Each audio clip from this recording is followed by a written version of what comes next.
Well, welcome to this hour of service, dear friends. It's a delight to see your faces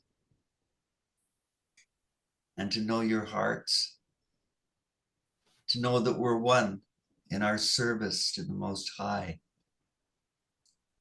My heart is full this morning, and I pray that what is brought radiantly to focus today will be a blessing to all mankind and to the one we know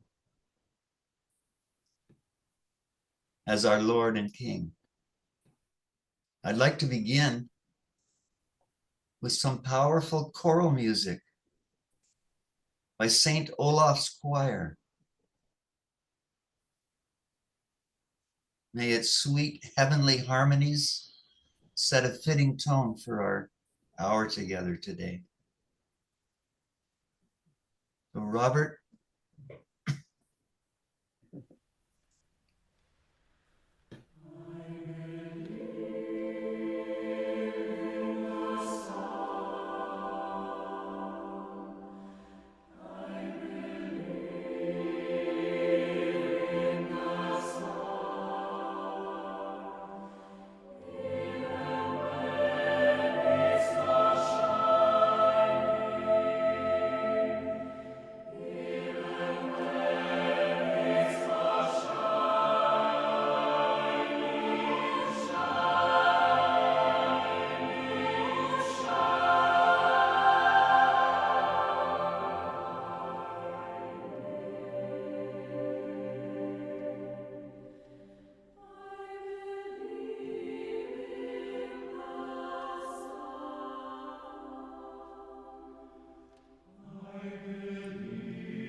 All praise be to the Lord and King of the universe. Let's begin with a moment of devotion.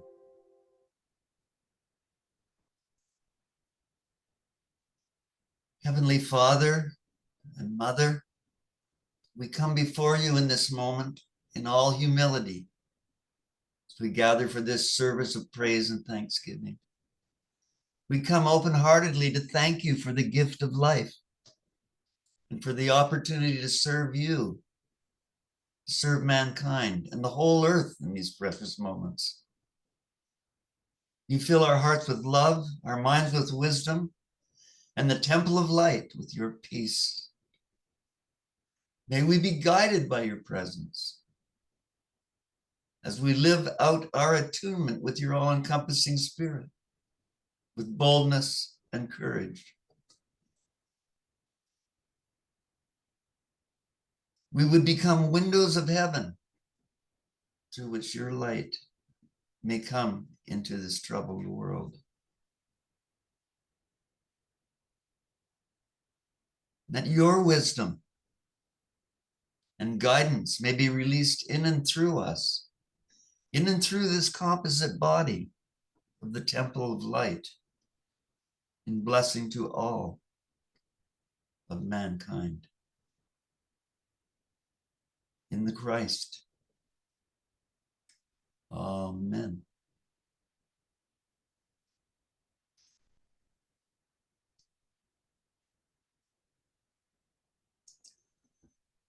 My heart is full. It's been a roller coaster of startling, world-shaking events over the past weeks, with particularly dark developments over the past weekend. But before I continue, I would like to make mention of the origin of the wondrous music we just shared. This exquisite and harmonic choral piece was performed by the St. Olaf Choir. It was commissioned by the St. Olaf Festival in Trondheim, Norway. It is entitled, Even When He Is Silent, and was composed by Kim Andre Arneson and recorded in concert at Nidaros Cathedral in Trondheim, Norway. As I understand it, the text used in this piece was found shortly after the dark days of World War II, scratched into the wall of an underground chamber used by several Jewish families who had been hiding from the Nazis. I do not know what became of them, but the text gives evidence of their steadfast faith in the one God of love, truth, and life. It was translated as follows. I believe in the sun, even when it's not shining. I believe in love, even when I feel it not. I believe in God, even when he is silent.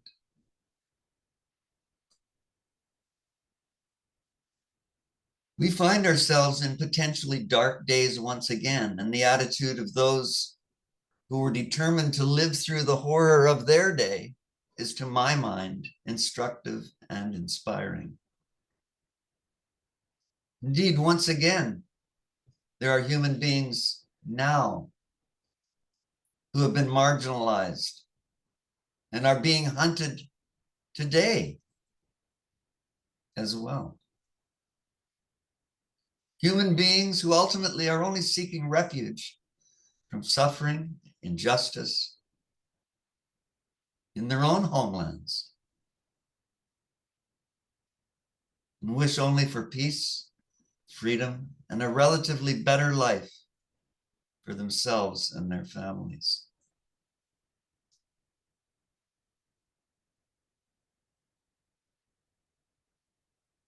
I believe in the sun,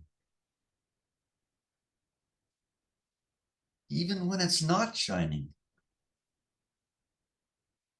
I believe in love, even when I feel it not.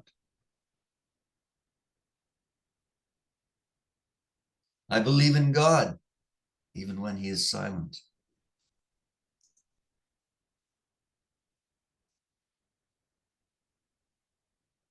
To believe, in the deepest sense, means to have an unshakable faith in the reality of something, to have an unshakable confidence in that reality, to somehow know it to the bone, to one's core, not as but a hopeful fantasy. I believe in the sun, even when it's not shining.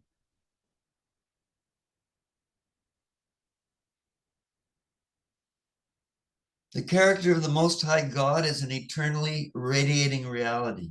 And as it's been said, the light shines in the darkness, but the darkness comprehends it not. In fact, light travels through unimaginable light years of distance, through darkest space, and yet is unseen until consciousness discerns it. It's unseen until it's reflected. Then it appears. We see it. Thus, it is always and forever shining, even when it seems not to be. Likewise, the light of truth and love that we love only becomes visible when we reflect it. And as emissaries of divine light, we delight to let this happen through our capacities. We know, and we know that we know, that it shines even through the darkest night. Our sun is indeed radiating constantly, transforming various elements via nuclear processes into the light that gives warmth and life to our world and all who dwell herein. Thankfully, we are here together today and have been blessed by reason of our responsive movement upwards towards a deeper knowing of ourselves and of life itself. Because we were so richly blessed along the way by those who had the spiritual integrity, authority, and vision to lift us up and encourage us along the path. By those blessed ones who quietly and steadily encouraged us to be our authentic, angelic selves, to give that expression. Of course, along the way, we found ourselves gaining a deeper and more rounded understanding of divine principles and values. We began to naturally apply them in our living. In turn, we found that we were in a position to bless others who likewise were seeking a deeper awareness of spiritual realities. Indeed, we have much to be thankful for. So here we are in the Temple of Light this morning, individually and collectively providing a blessing to all mankind, and indeed to the whole earth, simply by being an open window of heaven into the whole earth.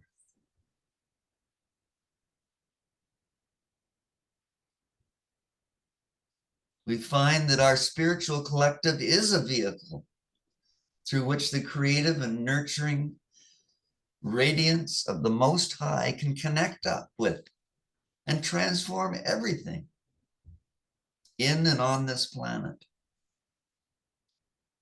even if it seems to be in the midst of darkest night.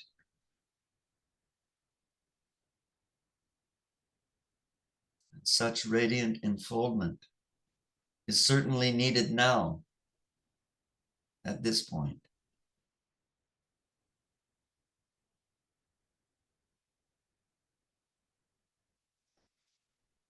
Several weeks ago, David sent a quote of Martin's along with the invitation to this service. And it has been key in my considerations this week.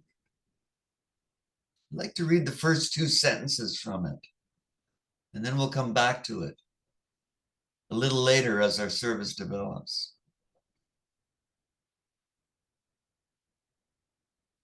Quote,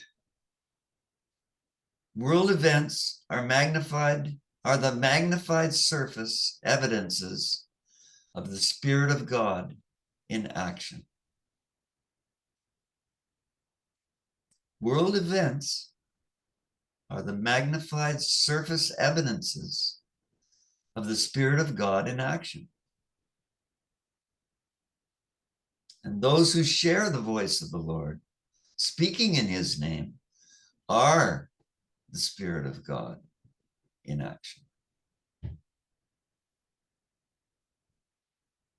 These two sentences tell us the why of what is transpiring now in the world. Eugen told us recently that we shouldn't be surprised with the norm-shattering changes, such as those he felt in South Korea. And indeed, here in America and beyond. I too have been keenly aware of what's been unfolding here and internationally.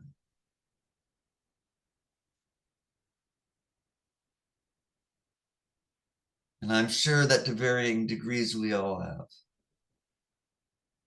In fact, to the degree that we as individuals and as a group are in attunement with the character of God Almighty, we are a vehicle for his voice. And thus, we have played our part and are playing our part in bringing these recent events to the surface.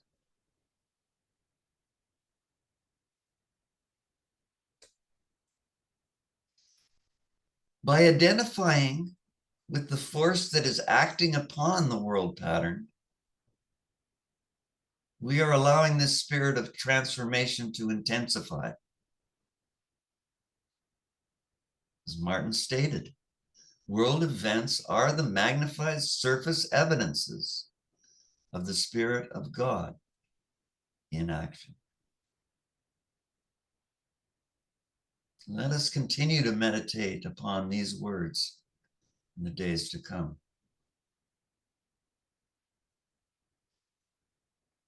I think we can all agree that mankind has been slow to learn the hard-won lessons of our past history. After the most recent 10,000 years of civilization, there are yet wars and rumors of wars. There have been famines, plagues, geological upheavals, and diseases of various kinds. And even relatively golden ages have almost inevitably been followed by barbarous ones. Clearly, though, there has been the slow dawning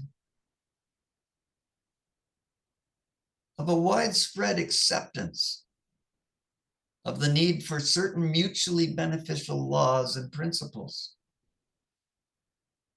that have mitigated even the worst conditions.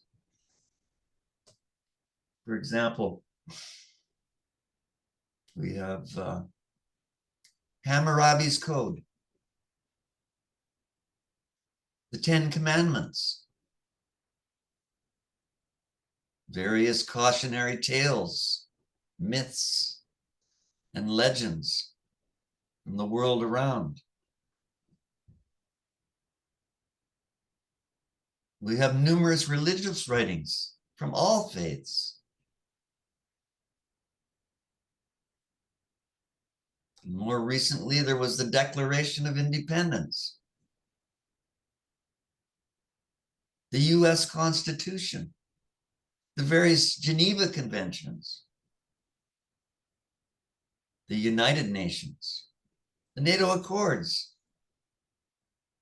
and various non-nuclear proliferation treaties, the GATT, the Paris Climate Accords, and many, many other treaties and laws that seek to keep individuals safe, both from themselves and others. But particularly, I must point this morning to the spiritual regeneration program inaugurated by Yolanda and Martin and carried forward by ourselves and others.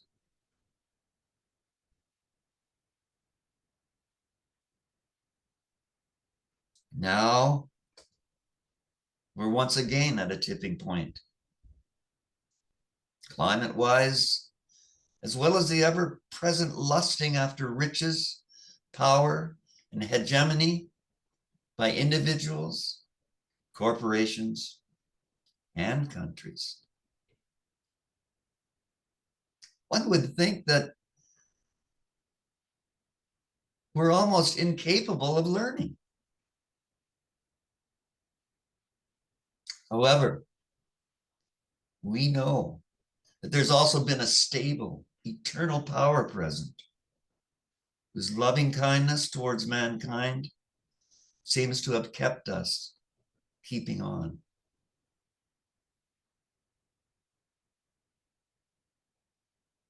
Many profess to love and serve this one. But of course, there have been countless religious wars as well. And still at the personal and national level, there remains the hatred of the other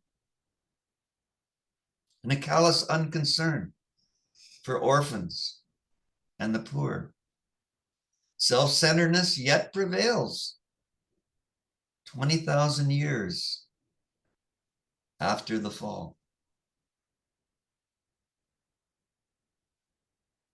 And the fact that someone only 80 years ago had to hide in war-torn Europe from extermination squads is both damning and heartbreaking.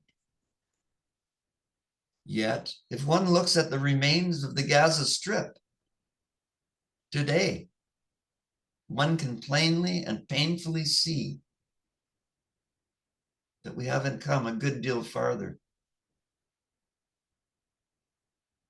But even so, whoever had the light within them to etch that message into that basement wall obviously hadn't given up their belief and hope in an eternal God. They knew that whatever happened, no matter how dark it seemed, no one could destroy that knowing, that reality. So yes, we are a light in the dark times of the present. In fact, the international democratic rules and values-based order has been upended this week by a small cadre of self-described geniuses and their minions. And I make no judgment. This is simply a fact.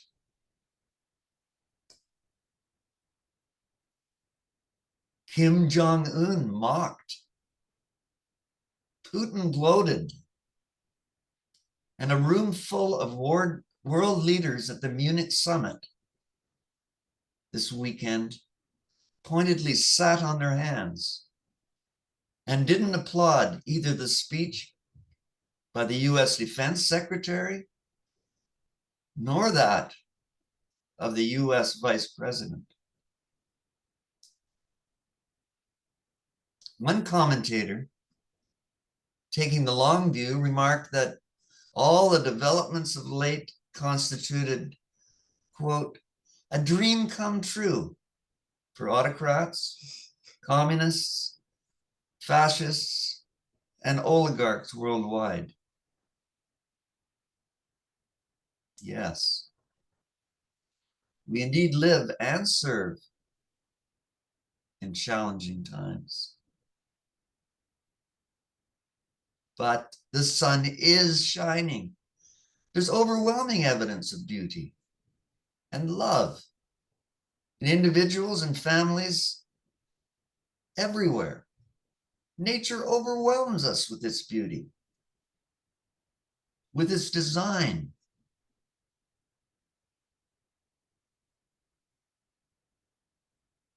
We need to just take the time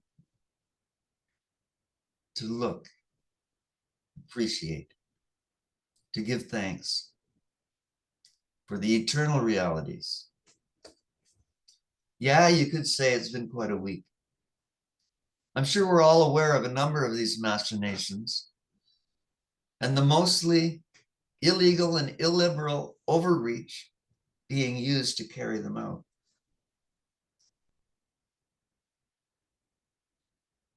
These things are happening roundabout and have an awful and heartbreaking effect on many individuals.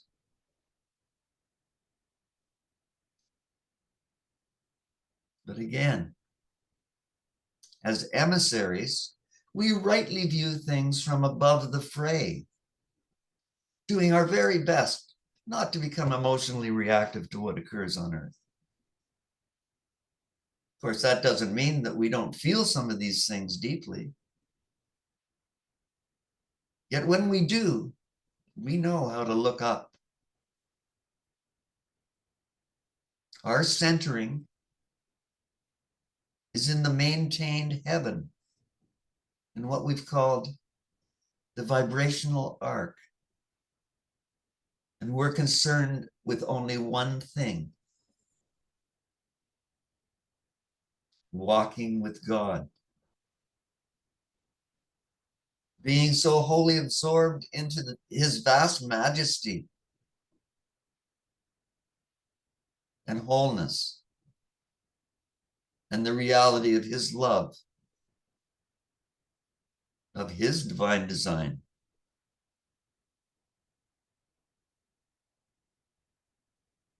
And we delight to be a part, an active, radiant part of its coming.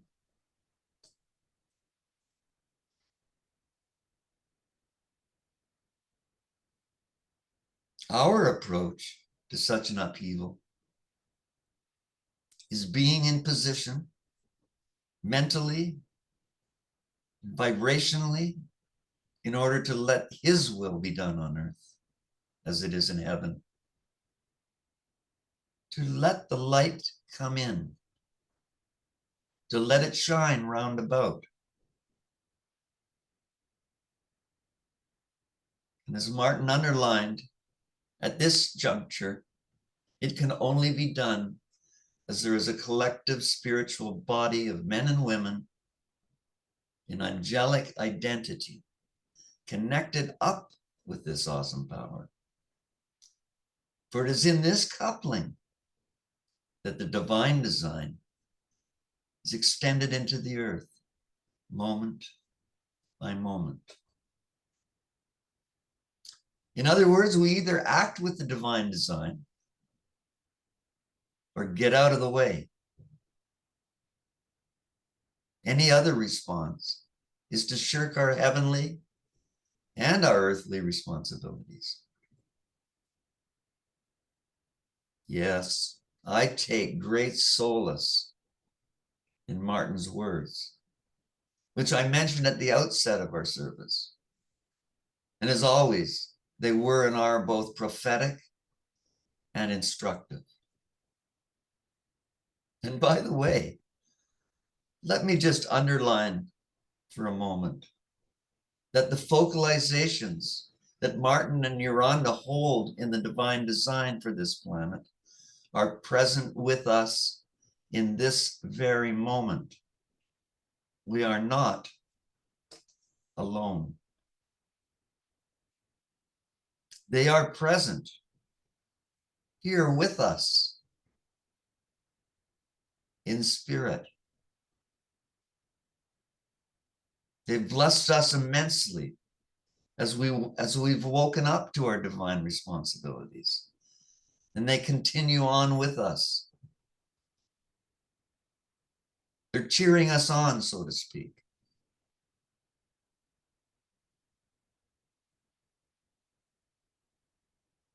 As we well know, with that blessing comes a special responsibility. And I thank God for both of them in this moment. Let us make them proud.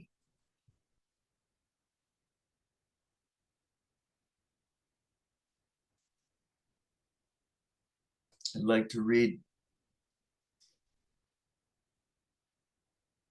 a few paragraphs from the words that David sent, that Martin spoke.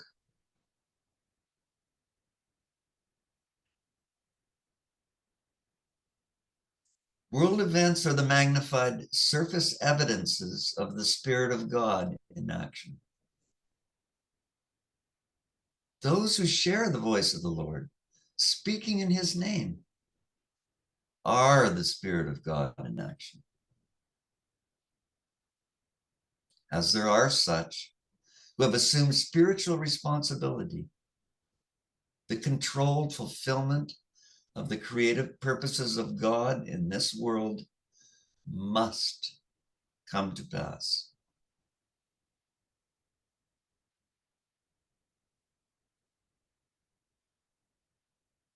There was one who lived on earth many centuries ago who accepted this supreme spiritual responsibility. Jesus. He opened a door for the restoration of man at some future time.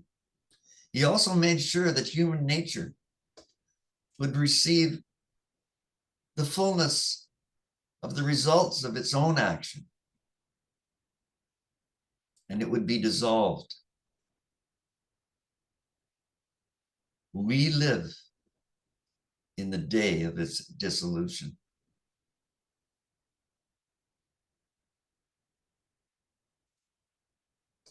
Surface events in the world proclaim this movement. The dissolution of human nature is at hand. How closely at hand remains to be seen, as no man knoweth the day or the hour, not even the angels of heaven.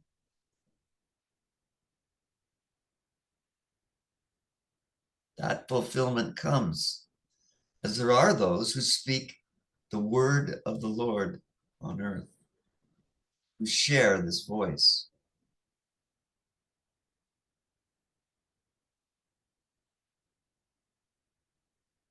Even the Master himself could not bring that fulfillment as one person.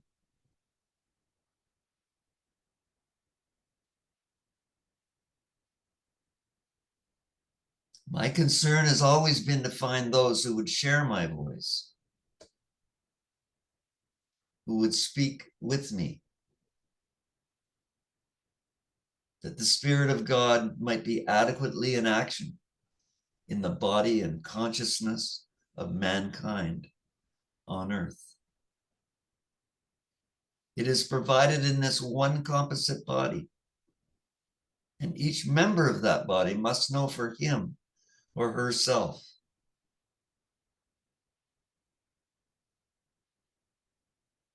The spiritual leadership of a single individual has long ago been rejected by the children of men. So that opportunity will not be repeated. The only way left is by reason of this composite body, the true vine of which the Master spoke. And the fruit of that true vine is the spiritual action which brings forth what is to be brought forth throughout the body and consciousness of mankind. It is happening now.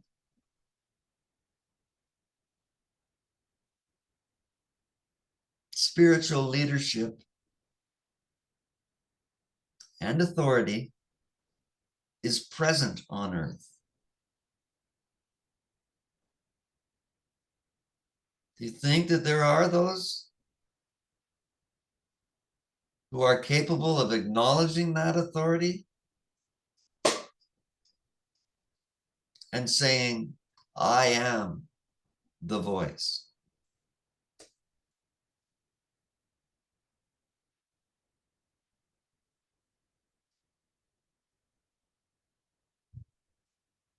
As for this wayfarer, I stand and I answer, I am.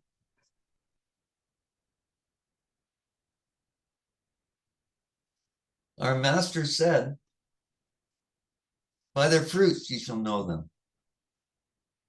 And I repeat, the fruit of that true vine is the spiritual action which brings forth what is to be brought forth throughout the body and the consciousness of mankind.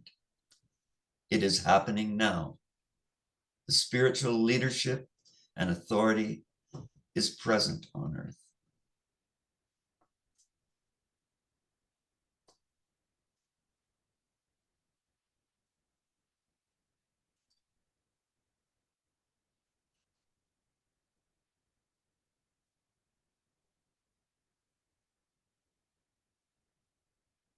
And perhaps you could carry on.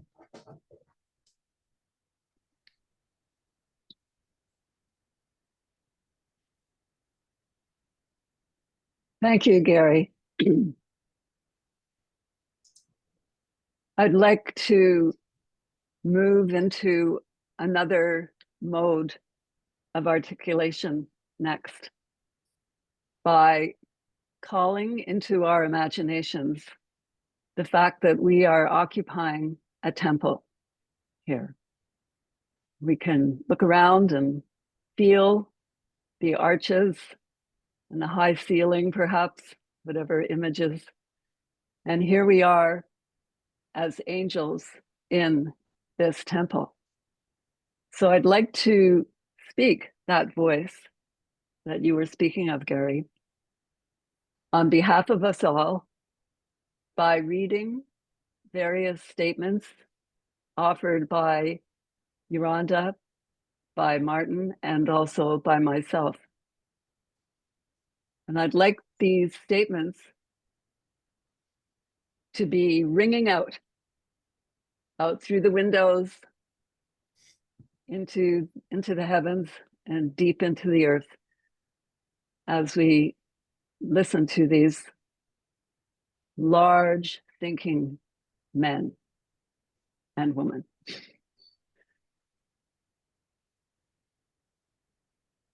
There is one spirit.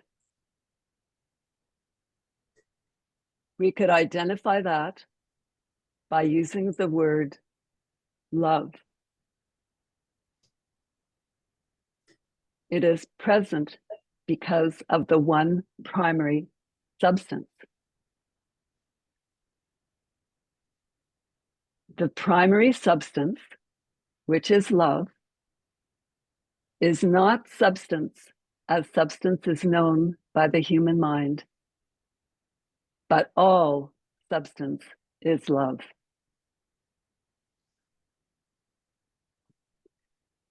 The spirit and substance of love is differentiated and modified so that it might be said that there are 7 primary spirits and 7 primary modifications of substance.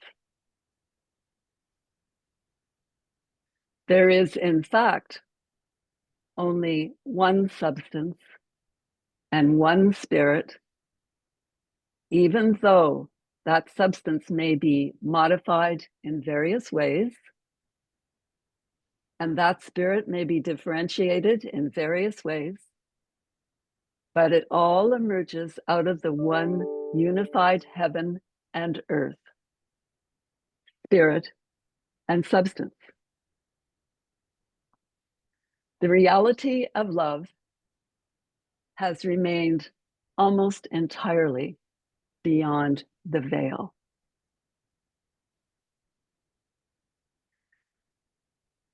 Love is an outgoing power, a positive, radiant, creating power. Meditate on this fact, that at center, where all we know originates, there is love. Creation is dynamic. This ongoing process of creation is called the creative process. There is constant creation. Before substance is, there is what is called latent substance. This is beyond the activation of love as yet. Therefore, it is nothing, because there is nothing outside of love. In that power is the power of differentiation. The essential factor of differentiation, by reason of the power of love, is what is called truth. Truth, the spirit and substance of truth, is simply a differentiation of the spirit of love and a modification of the substance of love. Man has been gifted with the ability to create. Humans can and have created forms, including forms called vibrations, thoughts, and emotions, by stealing love substance from substance that originated out of love. But these forms are not of love. They are of the unreal. You can say they are nothing. They are counterfeits.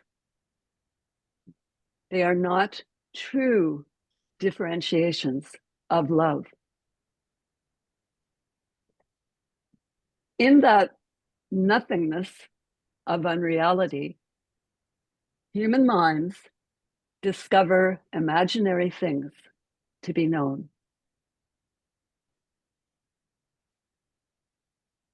Here's something that is important in these days. It's about our hearts. The human heart has the ability to perceive these unreal but factual vibrations, thinking, emotions. They are consciously and subconsciously felt through the ability of the heart. The human heart feels through our bodies, through our minds, and is felt by our spirit. What is often overlooked is that these creations that we are feeling are not activated by the power of love and will eventually pass away. As eternal angels, we are able to acknowledge this temporary state. So, what is the wisdom of the heart? Simply don't blend, or resonate with, or give life force to the unreal. Receive content for your heart from the Lord. Be the one I am, made in the image and likeness of the Creator. Express the positive power of love in our earthly capacities. When love is expressed by man, true man, in alignment with the creative process, this activates latent substance into new and unexpected forms. When we do so, we are consciously engaging with the power of the creative process, constantly underway, which makes all things new. The creative process is in the awareness of man once more. When love activates in alignment with the creative process, true design and control are differentiated and made manifest. This activates untrue differentiations, outs the counterfeits. What is true will eventually expose what is untrue. It's useful to realize that what was hidden and untrue is very old news. These things have been tried and tried and tried since the fall, you might say. They are visible now, but they are passing away. Untrue forms are programmed to die. True forms always grow. Isn't this liberating? Here's what Martin said in 87. Do you think anything is going to be preserved in the realm of form as we know it now? If you're stuck in the realm of form, you are stuck in something that is not going to be preserved. There is no safe place in the realm of form. This has been true all along, actually, but in the past, at least, it seemed as though one could dig a hole in the ground and hide oneself for a while. But we are discovering that the fact is that there is no safe place in the realm of form. And that puts everybody on the spot. Because if you imagine that the only safety is in the realm of form, you're sunk. The safe place is in the ark, and the ark is a vibrational ark. When we are familiar in our living with this vibrational ark, there we are. There we are, even though we may still be at the moment in form. Here are some questions. Is all this more obvious because we are now more aware? Yes. Is it because the unreality is more visible? Yes. Can we address this external purification as touching, connected to, mirroring what is purifying internally? Yes. Can we or will we be content to allow the creative process to continue its work? Are we willing to play our conscious part as spiritual leaders, as activators of the power of the spirit of love? Will we allow the substance of love to transmute what can be transmuted and allow what is unreal to pass away? Are we willing to be part of the controlled expression of the Spirit of God on earth? Are we recognizing other angels as generating the reality of the vibrational arc?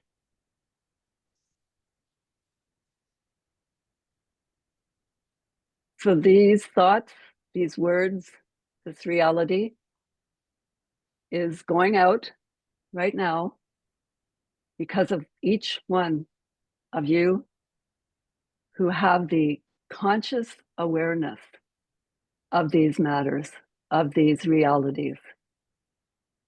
Because we are aware, that is proof of the fact that the creative process is working. If we weren't aware of it,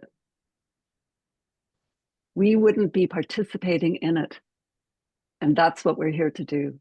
That's why we've come in these days. We were called. So here we are to be that voice that Gary was speaking of, each of us, and to make our collective voice be sounded and go forth and not be troubled by what is happening on the surface, by what is erupting, but know the true reality, which is the power of the spirit of love and substance. That is the true reality. That's where we live. That's what we are seeing. That's what we are aware of. This is priceless, that this is present on the earth. I'd like to thank you for listening. We've been filling your time. Thank you for sharing it. And now I'd like to turn our morning over to Steve. And such a potent time you and Gary led us in, and it's almost like unmasking the hypnosis that maybe brings sleepiness to our consciousness. But as we hang with it and something opens up, we realize the purpose of our reason for being here on earth, for the restoration to occur collectively. Those are some of my thoughts. Maybe you have some thoughts too to share and to affirm agreement in this way. So the floor is open. Well, I would step into that substance. Thank you, Gary. And thank you, Anne, for your differentiation of love. And I join you on letting that vibration go forth. Isn't it great to have a body of substance, a body of unified agreement, knowing these things? We don't have to be educated, but we know them to the depth of our being. And it is the passion that carries that today, this substance of love that not just transforms things, but it allows for the process of transmutation and a different state.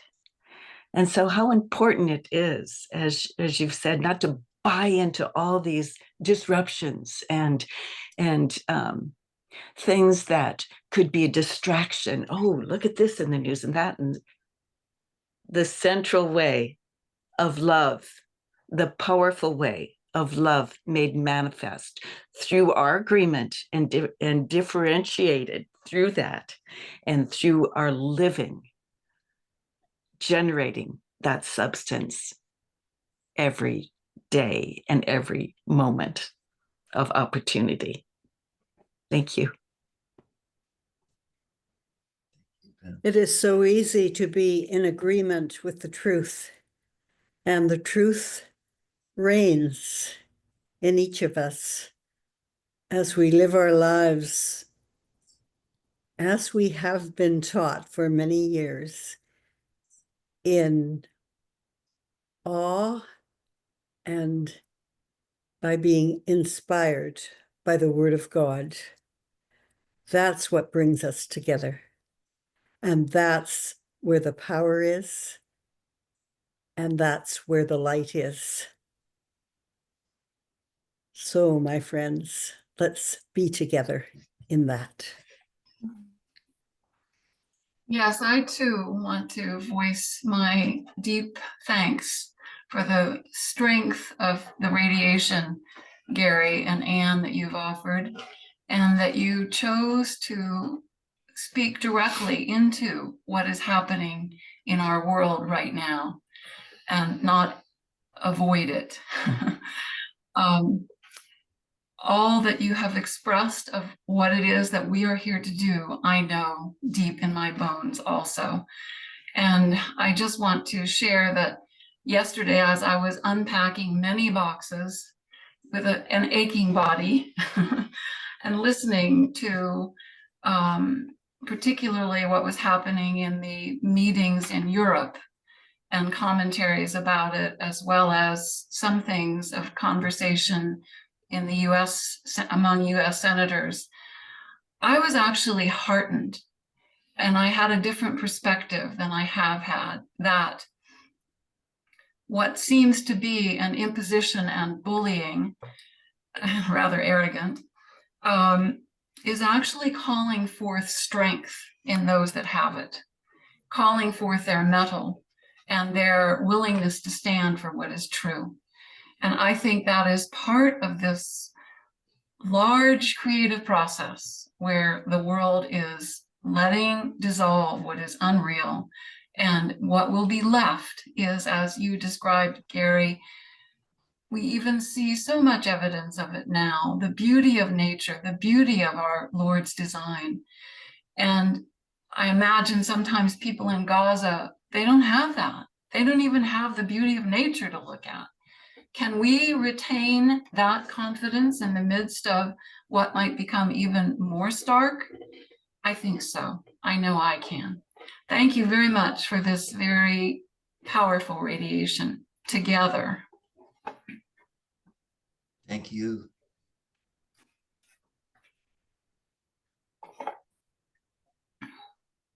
Thank you. Thank you for all the words that have been spoken today, which have been nourishment, as long as I choose to see it that way, and I do. Gary, I want to just acknowledge what you did in calling out the prophets of Baal. So cleverly, so boldly, and at the same time issued a word of kindly invitation. While the prophets did their dance, something else was going on somewhere else. And these things that you spoke of needed to come out in our midst. And I love the artistry in the way that you did it. Yeah. Free of judgment and criticism and blame, but definitely acknowledging that there are horrific things that are being called out into the open in these days. As Anne said, all that is untrue is becoming exposed. She also said it was old news. I think that's an important point to take note of, that a lot of this is very, very old stuff coming up into the present moment, and it needs to have people present who are living in the present moment and can see it for what it is. A shadow of something that has really been passing away for a long time. And as you said, Anne, the untrue is programmed to die, to pass away. Yes. Something we, I think, could really take heart in relative to that, that the real is programmed to grow. And so our work in vibrational ministry is to let the real grow and not give life, feed life to the prophets of Baal that are dancing in the world and doing what they can do to attract attention, because they need to be fed. And they'll be fed by you and by me, and we will be devoured if we don't turn our attention in the other direction and actually do the feeding of the real food through our service, our vibrational ministry. So it's really important in these days, I feel, to pay attention to the things that both of you brought so beautifully to focus, and to see what's happening vibrationally in the world of the prophets of Baal, but also see what's happening in the upper ranges of the heaven that we live in, where the vibrations of that which is totally new. This is the good news. This is the real news. And provide a transparent heart and a clear mind and a well cared for body temple, so that what is coming from above can move through us in vibrational service that is bringing the good news, and that causes what needs to grow, and what needs to pass away, and not be deceived by what's passing away and try to save it, because we will then become food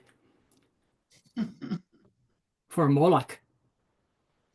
And we're not here to be devoured in that way, but to be consumed by the fire and let it have its way with us.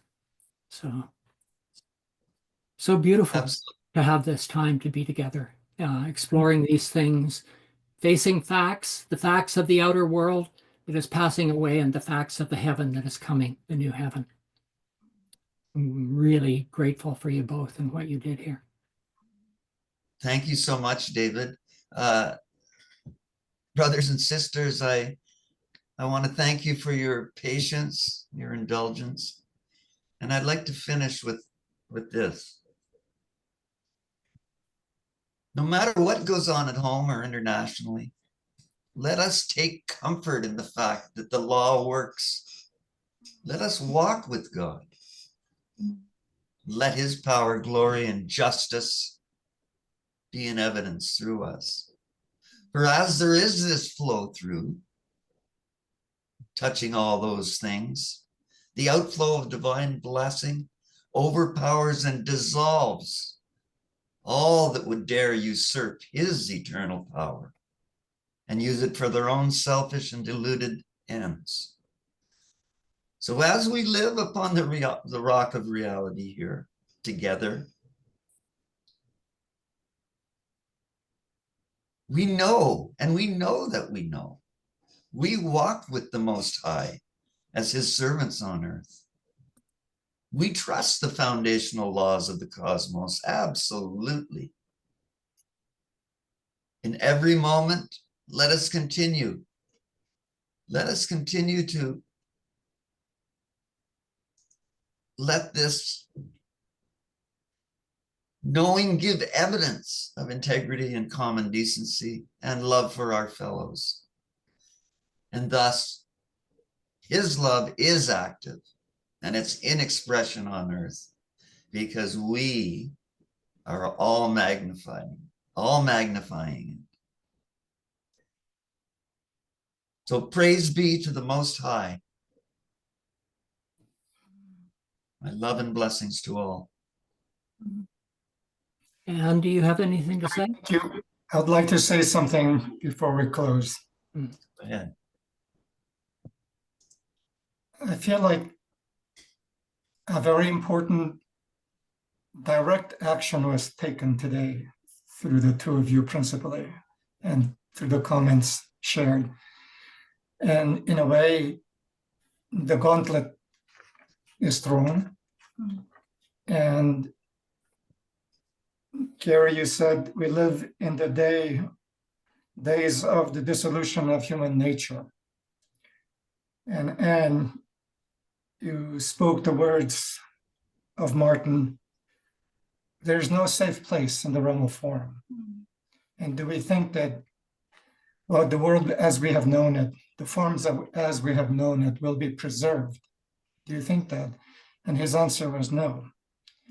And we have heard these words before, but it was always for a time in the future. Well, this week, the fact of it not being so much a time in the future, it became a little more evident. And we are rapidly moving into this time. And the direct action, the gauntlet is really come free of form, come free of all attachment, come to zero. And I want to finish my comment with this image. And the image is God walking in cataclysm. And in this image, there's two things, cataclysm and there's God walking. Sure. Cataclysm at the level of form can take a lot of attention. But we're not here to give any attention to that. We are here to give sole attention to be God walking. And God walking is what the cycle is about. It's not about the cataclysm.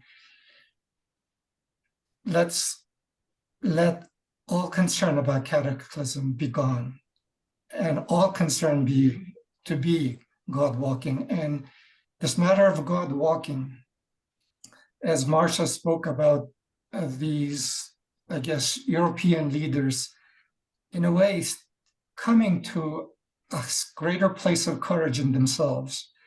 That is a form of God walking.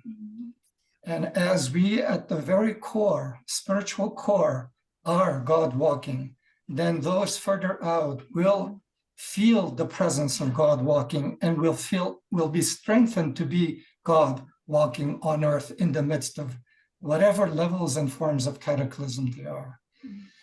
So to me, the direct action taken today is to say to the world, God is walking through some, through us, and may you be God walking as changes intensify, as all hell breaks loose at the level of form. That's perfectly fine. It has to happen. It has to get cleansed. All that matters, we be God walking and strengthen those in the world who can be God walking. And that is the vibrational arc. God walking is the vibrational arc. So thank you so much, the two of you, for the strong message you put forth. And I think it's worth remembering now that this body that we are walks with God, and it has from the beginning. And there never has been a time that it hasn't walked with God since Yoronda came and Martin was here. And there have been those who have held this body alive and true, so that now in its expanded form and the expanding processes of taking form, this body continues to walk with God. And so we must take care in the days to come of the little things that arise. Take care in how we think and what we say and where we go and why we go there. So much depends upon our presence. And each one has the God being who gave birth to this individual body temple and to this larger body has invested so much over the years, and it's not to be taken lightly, our responsibility. And we don't want any unfortunate things to occur because of a slip anywhere in thought or word or deed. So great care of one another and great care of the body temple that has been built so that we can live and serve in this time. Yeah. So I look at you and I recognize that you are in my hands and in my heart, and I am in yours. And we are a brother's keeper so that this body continues to walk with God, with the individuals in it rightly, and this body is taken up in the spirit of the Word and becomes the Word made flesh. So it's been beautiful to let these things really be emphasized in our midst today. And I agree wholeheartedly with you, Eugen, that what you, Gary, and you, Anne, have brought is of a gauntlet thrown and a challenge to the prophets of Baal and a challenge and an invitation to all who are ready to walk with God and be the voice in the world. Bless you all. I've asked Robert to play us out with my composition, The Dancing Wu Li Masters. Robert? At Kroger, an annual Boost membership just got even better. Now you can choose from Disney Plus with ads, Hulu with ads, or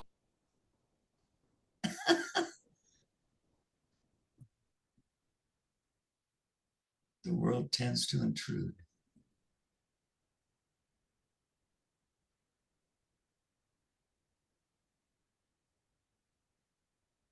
How goes it, Robert? There we go.